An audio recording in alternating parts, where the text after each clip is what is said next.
so next stage, we've listed some processes. We know what an evaluation sort of looks like.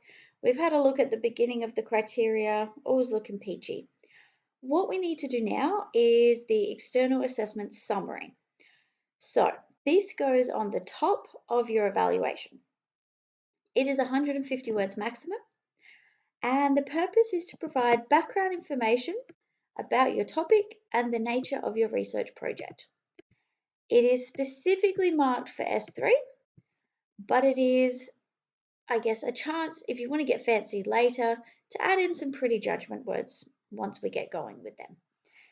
It has two purposes. You must tell us your question and you must tell us your outcome.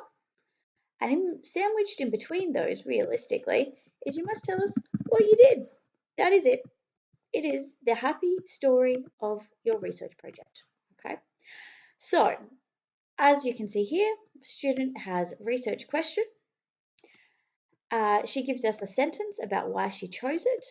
I personally don't really care about that sentence that much. It's a nice thing to put in, I guess, but realistically, if you haven't got enough words, say are going to die if they don't know about your deep-seated passion for underwater knitting. Most importantly, is you're going to tell us what you researched, your focus areas, and you're going to tell us how you did it. This should form the bulk of your thinking. What were the things you did? Then we need a sentence on your actual outcome. What was it? Who was it for? How did it come together? Okay. So if I was going to do my question would be, should underwater knitting be an Olympic sport? Okay. Chose this topic because underwater knitting is an immense interest of mine and I wish to advocate for its inclusion in the, I don't know when the next Olympics are, so let's just go with the next ones. The primary research I did was a series of interviews with experts, a survey of the underwater knitting community, a interaction with Olympians. Oh, that's not how you spell any of those words. Olympians.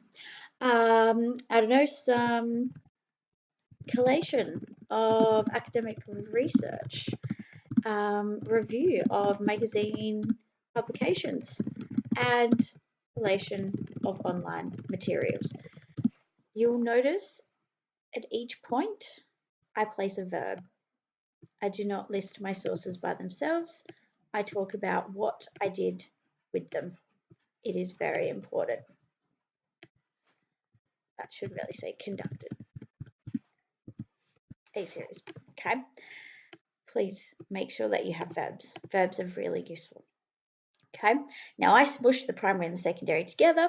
Totally fine. Do what you want. 150 words. Not that much time to, stuff about. My outcome explains that underwater knitting is a highly competitive and useful sport that should definitely be included in the next Olympics. Now, if I still have words, I would say this is because, and I would go through my focus questions 1 and then 2 and then 3 if I had the words. If I don't have the words, no biggie. The format was a presentation to the Olympic Committee and PowerPoint slides. Okay, easy. 150 words. It is not meant to be the most sophisticated thing you've ever produced. It is due to me on Sector, you'll see. It is basically a summary. That is it. That is its only purpose. It is barely worth the 10 lines it's written on, so I want you to just smash it out and be done with it. Get it out of your lives.